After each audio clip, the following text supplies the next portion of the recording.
channelka waa channelka Abdiraxmaan Suleymaan waa channelkeena guusha si aad ugu soo biirto qoyskeena guusha fadlan taabo subscribe channelkana furo jeleska ku soo dhawow kuna soo biir qoyskeena guusha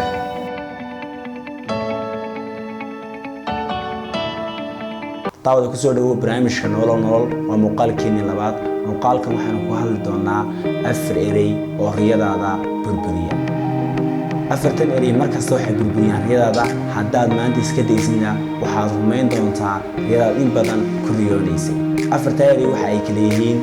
maxay dadku ku odhan doonaan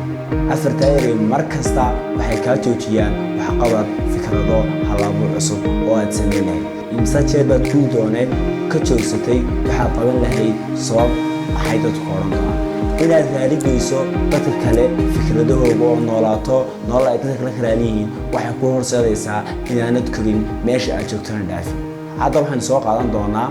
qiso ku tacalluqda mawduuceena qisadan hadda ka hor ayaan maqlay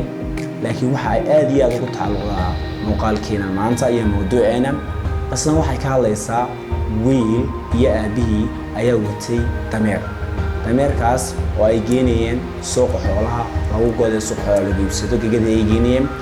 kadib wiilka iyo aabihiiba waxa ay wadeen dameerka suuqa marka ay tageen ayuu qof ka mid ah dadkii suuqa yiri bal kuwan lugeynaya ee korela dameerka kii yaraaba koray aabihiina uu hogaamiyay dameerka mid kale ayaa yiri waa maxay ninkan aabihii lugeynayo ee isagana korsan dameerka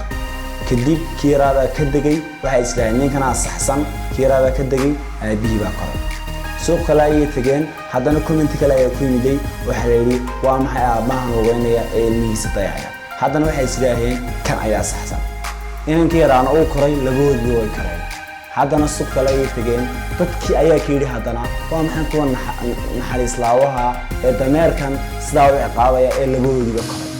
kadib waxay sameeyeen dameerkii ayay qaadeen iyagaaba dhabarka saartay way socdeen imku waxay isleeyihiin dad dhammaantii waad saxdeen dad commentkayga waad aqbasheen dameerkii bay iyagaa isla qabtay oo saartay dhabarka kadib waxa mid kale ayaa ka soo baxay wuxuu yiri waa maxay kuwa ugu axmaqsan noloshayda arkay ee wuxuushta ee haddana xayawaankii in foo ugu tagay dhabarka saarnay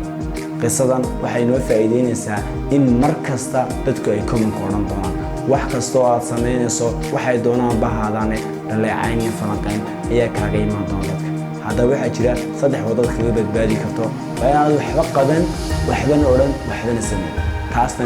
waxaan rabnaa inaynu korno sidaa daraaddeed hadallada dadku yeena degin qalbigaaga dhaleecaynta dadku yeena bedelin fikirkaaga iyo qaabfikirkaaga fadlan guul doone hadduu muuqaalanku aan jabiyey like saar wixii faallaa hoos nagula wadaag inaad wadaag asxaabtaada fadlan boqo muuqaalada kale jira channelka waa muuqaalo ku anfacay noloshaada horumarinaya mahad saliid guul doone